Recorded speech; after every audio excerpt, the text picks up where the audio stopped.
I'm concerned that Greg Abbott decided to play politics with flood victims and their families. The only emergency that we should be coming to the state capitol to address is flood mitigation and disaster prevention. That's what Texans want us to focus on. It's why my Democratic colleagues and I showed up on the first day of the special legislative session 2 weeks ago. We begged our Republican colleagues to prioritize flood victims and their families, and they refused.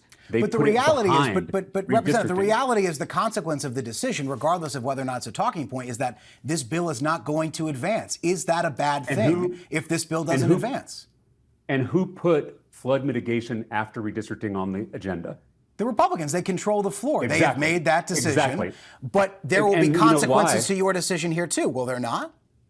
And you know why they did that is so that they could play politics with those flood victims, so that they could pressure us to give away our constituents' voices in the democratic process. They're using flood victims to try to get us to agree to these corrupt maps so they can rig the next election. We are not willing to sacrifice the American experiment. We begged them to prioritize flood victims, and they refused to do so. This is cynical politics at its worst.